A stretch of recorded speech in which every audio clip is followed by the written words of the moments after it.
You are listening to Mining Stock Education. The GDX has now made an all-time high, but the GDXJ is still 35% below its all-time high. So we got a ways to go in the junior sector here. We're in the early innings. It's been this way for the last 9 months. It's unbelievable how much opportunity I see in the market. Well, thanks for tuning in to Mining Stock Education. I'm your host, Bill Powers, and I'm here with David Erfle and Brian Leni, my friends. David's website, you probably know, is juniorminerjunkie.com, and Brian's juniorstockreview.com. We're here at the Beaver Creek Precious Metals Summit, end of day 2. We're relaxing and we're going to reflect on the last couple days of this conference. So gentlemen, thanks for having a conversation. And Dave, what do you think? You've been to this many, many times. How does sentiment compare? And what are some of your reflections on the first 2 days of the conference? Yeah, all those frowns have been turned upside down from the last few years. I mean, money was tight. It was very frustrating for a lot of these juniors. You know, they were watching the gold price go higher and they were watching their share prices go lower.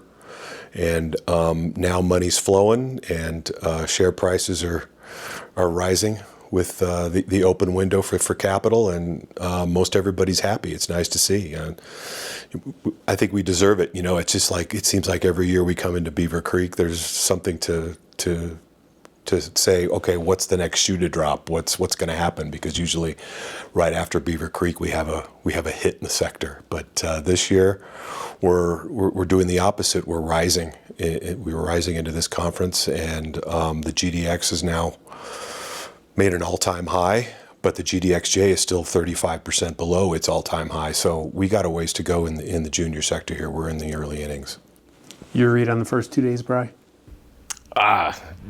If half the rumors are true about the M&A and stuff that's on the sidelines right now, it's going to be a very interesting market heading into Q4 in the first part of 2026.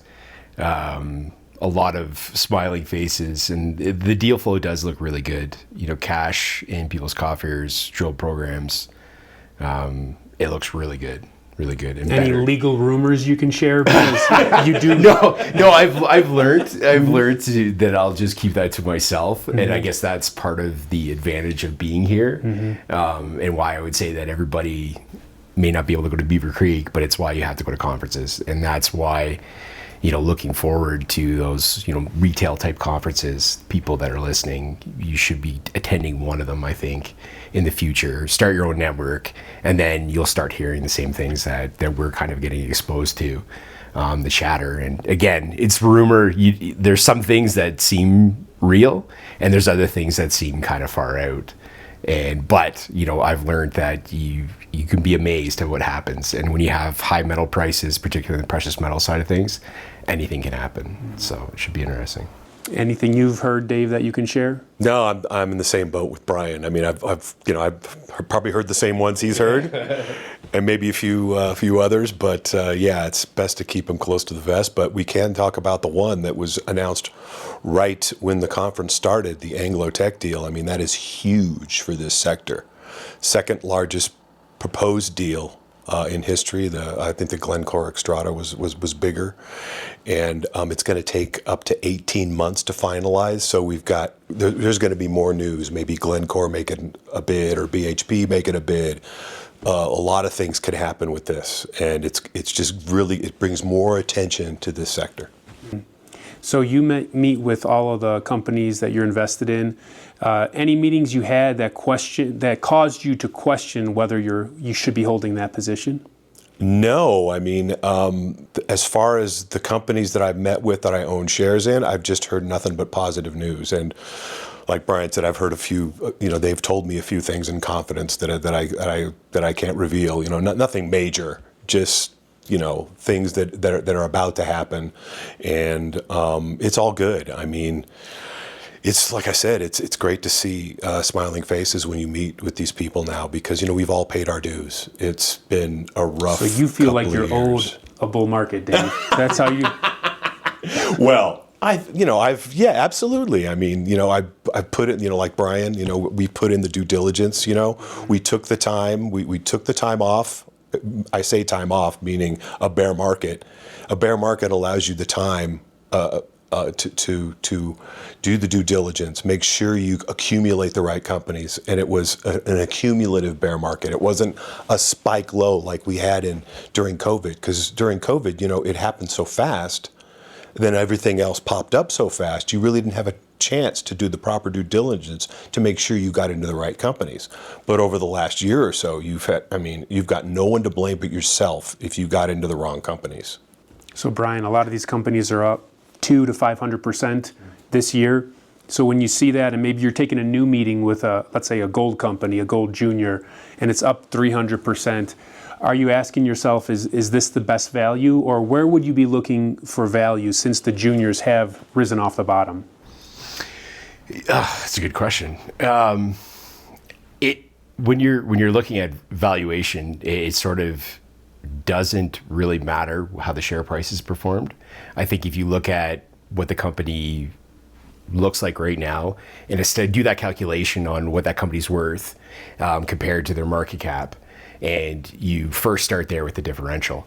I think the recognition from the market and the performance probably tells you that, especially if they started performing last year, that they're probably in that upper echelon in terms of projects, in terms of people, and that if these guys continue with good news flow, with successful drill results or met test or whatever, that it's going to get recognized by the market, and it's going to get recognized before other things.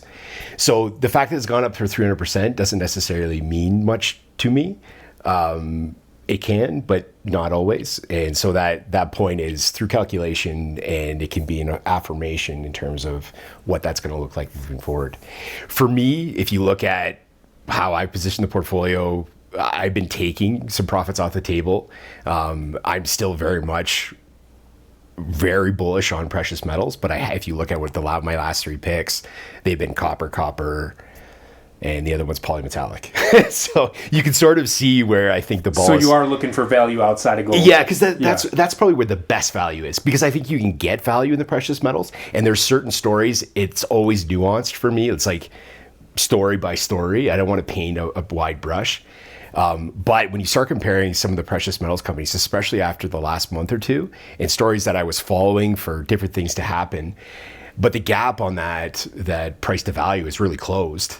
And now it's like, the copper companies, someone in particular, I thought, the differential is so much better. And I think these guys have good management. They've got good actions that I think will be recognized if they take a concerted effort to getting, marketing and getting the word out there, that I think that can close, maybe regardless of where the copper price goes.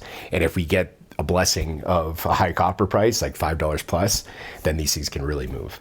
And that's where the highest differential is. Your thoughts on copper? Yeah, I agree with everything you said. I'm the same. I'm in the same boat. The last pick was a copper pick, and I'm looking for value in copper because there's still a lot of undervalued copper plays out there that really haven't moved much. But I'm going down the higher risk food chain, right? So what's trading now at all-time highs and 52-week highs, along with the mining sector, is late-stage developers. So I was fortunate enough to get into many of those for myself and my subscribers, and now I've got some cash. Like Brian, I've been trimming some profits, and I've got some cash, and I'm going down the higher risk food chain to get into something earlier stage, because you're seeing a lot of companies that are announcing PEAs. They're still trading well below their 2021 highs, and they're getting nice pops in their share prices. We've started to see it in the past month or so. But you're going down even earlier stage than PEA, right? Earlier stage. As you take a look at the TSX Venture as a barometer. I know it's only half mining stocks, but it's still trading at over 70% below its all-time high, reached in 2007 when gold was trying to break $1,000 an ounce. So I know it's not an absolute barometer, but it's just something to look at to say, okay, we've still got a long way to go, because what you saw in the end of last year, when you saw Trump win, it was basically a sell the news event, right? The gold price started to consolidate, but the mining stocks really got hit. So by the end of the year, the miners were only up 13%, while the gold price was up 27%. Well, just recently, we had another 5-year symmetrical triangle consolidation. But during this one, the miners were leading in the opposite direction, leading higher, telling you that gold was going to break out. And what started to move first was, of course, the mining stocks and the mid tiers and the royalty plays, and also the late stage juniors that are at the finance stage, or they're building their projects, or they're fully financed. Those were going up with the miners, but the juniors had really started to move yet until the past month. So there's still a lot of value down in that higher risk area, but it's higher risk, right? Because now you're faced with, gee, do I chase this stock that's already gone up so much, it's trading at a 52-week high and in some cases an all-time high, or do I look down the higher risk food chain and get into something with more value, but it's higher risk? So you just have to sharpen your pencil and come to conferences like this, take the meetings, talk to the management. What are they doing? Of course, they've raised the money, and if they haven't raised the money, then don't even talk to them. But they've got the money. What are they going to do with the money? What's their share structure look like now that they've gone through the lean times? Because that's the major thing, right? Because all these companies that survived, did they raise capital at the right time to keep their share structure tight? And that's what you want to look at. If they got a tight share structure and they're cashed up going into next year, and they're about to release a PEA, or they just released a really positive PEA, they're still probably very undervalued in relation to the rest of the sector. Brian, have you had any junior miners tell you they want to uplist to the NYSE American? No. In your meetings? No, but it's a very interesting idea. I see the upside to doing something like that. The American market, I think, is really an inefficiently tapped source of funding and speculative upside that a lot of the companies don't see. The OTC, OTCQB, all those, those are fine, but the big boards is where you can get attention. And if you look at the companies that are listed on there, they are not cheap. In fact, one of them got one of the most insane market caps, and this is the metals company or whatever it's called, that the undersea. I'm not afraid to say it. It's crazy market cap. You don't want to pay $2.5 billion for that? But I don't know what it is today. But look at there. You see the marketing that he's done. He went on the Sean Ryan podcast. Oh, yeah. Like it's next level. And in that, like when you have investors that are used to tech, they're used to, I don't even know how to describe it, but maybe the more speculative side of valuing companies, like that's how you get that. And the other side to it is ignorance too. Like people don't know what they're buying, but you have a very slick CEO, and they've taken the right path. Talk about efficient cost of capital. Like if you've got that valuation, you're going after something that has not worked in the past. With Nautilus being the one that pops into my mind, he's doing it the right way from the perspective of what's most efficient for the company. But to me, that's like one of the perfect shorts out there if you're looking at it. You got to be careful shorting mining stocks. Yeah, right? yeah. Well, that's something I like. Pigs are flying now. Yeah. But when you look at candidates, that would be right at the top, because I don't know where you go from here. Like the targets they have and what I've sort of read from the periphery, it's interesting, but I just don't see how it's going to work. But what about you, Dave? I had 2 companies tell me they want to uplist. That's one of the questions I always ask, because I've been on this bandwagon for a long time. If you don't have a big board U.S. listing, at least on the Amex, why not? If you're a late stage junior, why not? I understand it's expensive, but the benefits are immense because it's an untapped resource. A lot of these U.S. investors, they have retirement funds, and they can't get into OT listed stocks in their retirement accounts. And especially now that the retail investor is finally coming into this sector after leaving en masse in 2012, 2013, they're finally starting to nibble in this sector. You want to make sure that that they have the access to your stock. So, for example, a lot of these investors now, these younger investors, and even older ones, they have Robinhood accounts, right? If you got a Robinhood account, you can't invest in an OTC listed stock, right? So you're missing all that. And like Brian said, there's a lot of these companies that already have the Amex or even the NYSE listing, and they got these crazy market caps that don't really that don't really reflect what the company has to offer, or what their project is, or what it's worth. So definitely, and a lot of them they're much more receptive to it now. And tell you the truth, some of them are even ignorant to where what is required to get it, how much it costs. I mean, they don't know that to get a U.S. big board listing, you have to trade in the U.S. market above $2 a share for at least 2 weeks. And there's, like you said, there are a couple that I met with that are in the process of getting it. I met with Goliath Gold, and they've already gone through the process. They're just waiting for their share price to get above $2 for 2 weeks, and once they do, boom, they'll have it. They've already done all the paperwork. Brian, you were going to chime in and say something? Oh, it triggered something in my head. I think if you're going to do something like that, now's the time. Mm-hmm. If you said 2 years ago, I would say that if they said that they don't think they're going to get their best value from it, I might agree. Right. It would be a waste of money. Yeah. Like if the market's with you and you can see that, like when you have the EMX and Altus deal and you've got Tether, you've got an obvious connection to this other side of the market that could potentially come into us, which is much more niche. Man, I think it's those companies that are going to be on those U.S. listings, especially the big boards, that'll get the attention first. And so that's quite exciting. And that might actually create a little bit of a rush, like whatever that develops into. But I buy that narrative in terms of what it could be. It's pretty compelling because like the numbers and the quantities of money are substantially larger than what we're used to. At least I'm used to. A good example. This is a company that I own in my portfolio and I recommend to my subscribers is Dolly Varden Silver. Right, Sean Kun understands the market very well, and he uplisted to the Amex right before the sector really started getting hot, and the volume in his stock increased immensely. So that's a big benefit to juniors. You know, we often talk about the risks and some of the shady things that go on in the sector, but I had one meeting, a company that I didn't invest in. They reached out to me 18 months ago. I took a Zoom meeting. At that time, I didn't invest. It was about a $20 million market cap. I took a meeting with them again yesterday, $200 million market cap, and they knocked it out of the park from an execution standpoint. So I enjoyed that meeting. Not that I participated in the profits, but it's good to see these success stories too, right? Because we kind of bemoan a lot of the bad things that happens, but we need more of these success stories so that it generates positivity.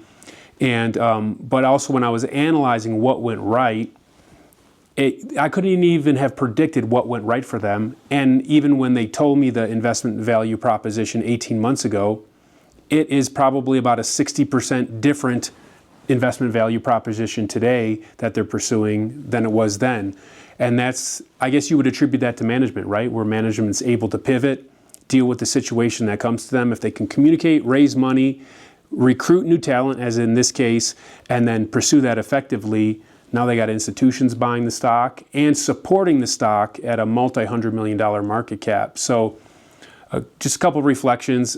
As a speculator, you don't know outcomes and you can't predict what even the investment thesis for a little junior might be in 2 years, and you can't predict whether it'll be successful. But I truly rejoice when you see these success stories. For those that bemoan the bad stuff too much, I think you also need to think about celebrating some of the stories that do work out. So that was a reflection I had last night as I was thinking on my day. So I've got a little add-on to that.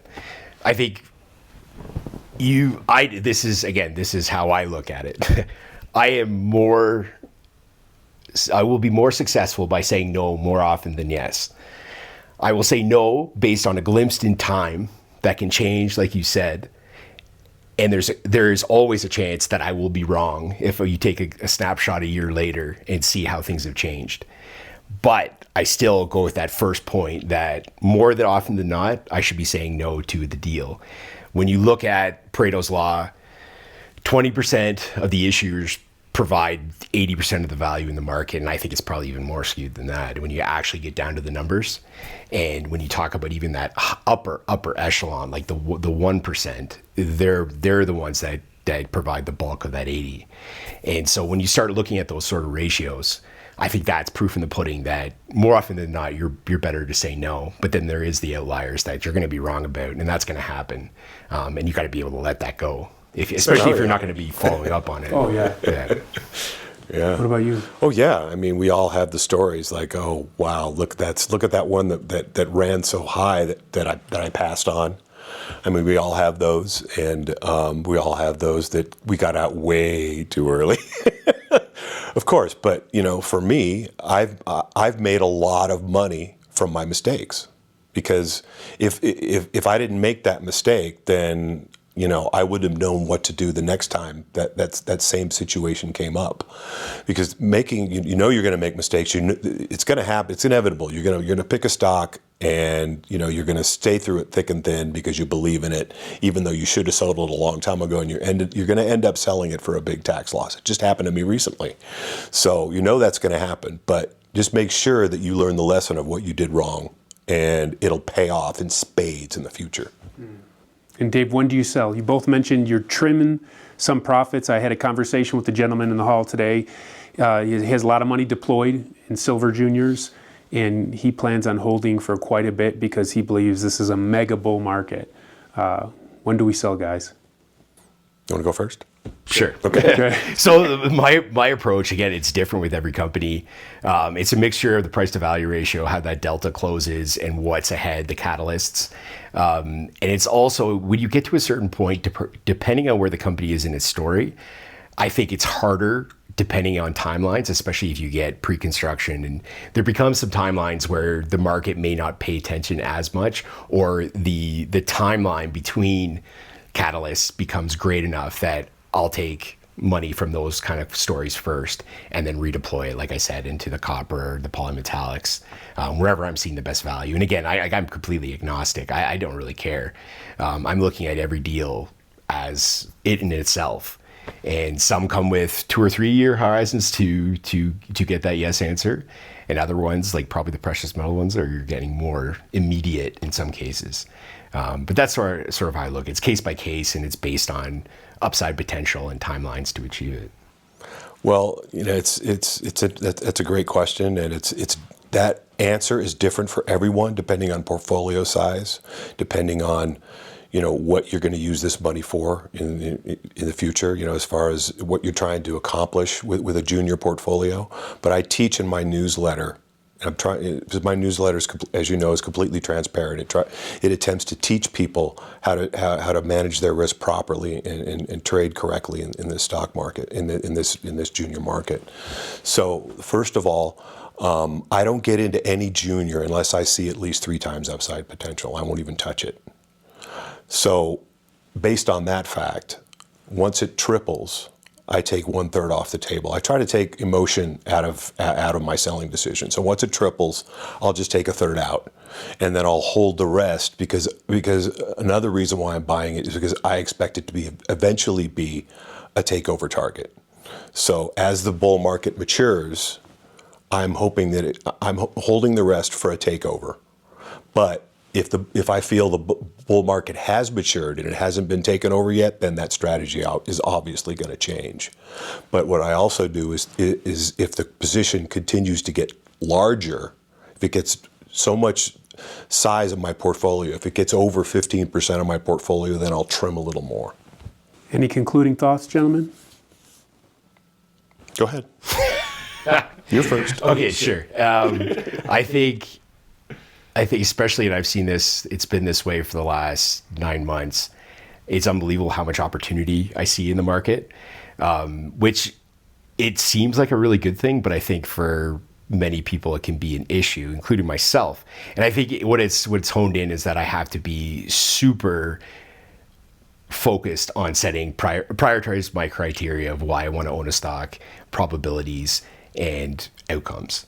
And once you get a glimpse, and it's something that's individual, it's going to look different for different people. But when there's that much opportunity, when there's that much, I think, probability of seeing things move up, you need to set the criteria that's important for you, whether that's management, project, if it's all about upside, or if it's all about protecting your downside, whatever that looks like, it's a mixture. And so that criteria is going to break down those opportunities and things that are more in the middle are the ones you're going to be able to discard, and discard easier than they are. Like, I felt almost bombarded the last 2 days with the amount of different storylines and opportunities that I see. And I've written it all down, and I need to go back home. I need to digest that, and then again take my criteria and then look out 6, 8, 9 months and say, well, what am I valuing the most, and to break those opportunities, and that'll eliminate 90% of them, and then it makes it much more clear where I need to go. So that, if I'm clear of one thing, that's, I know where I need to head, but I'm not there yet. Yeah. Great points. Yeah, I mean, if it all depends, if you've been in this sector for a while and you did your due diligence right and you got into a lot of the right stocks, you should be trimming profits now. I mean, the sector is extremely overbought, and it's hit areas where we're about to see an interim peak. Of course, I don't know when that's going to be. I'm talking about the mining sector. But a general rule is you take a look at the gold price. The miners always, historically, I've noticed that the miners always lead the gold price in both directions. Meaning if the gold price is going down and the miners start going up, it's telling you that the gold price is about to bottom and it's going to start to go up. And the opposite is true. So now we've got a gold price that is broken out of this 5-month symmetrical triangle, and the technical target is anywhere between 3,850 to 4,000. So what I see maybe happening is the gold price continuing to go up once it gets past 3,800, and then the miners start to show signs of an interim peak and starting to sell off, telling you that, hey, this is where the gold price is finally going to take a rest. So, so once you've trimmed your profits and you have some cash, which is what you should be doing right now, like I said, if you got in early, then you should wait to see how this correction plays out, and then have a watch list, have a select companies. You've done your due diligence, and you got price points where you want to start nibbling and take an initial position and start doing that. But if you're getting into it, if you're just getting into the sector after this move, then you want to wait for that correction to get into some of these things. Like I said, I mean, each stock is different, and some of them are really breaking out of these strong accumulative bases, and they've started to really move. But they're obviously going to correct too. So wait for some weakness to start nibbling. Don't get FOMO and just chase something because it's going up. Great advice. Thanks for the conversation, gentlemen. Thank you. Thanks for having me.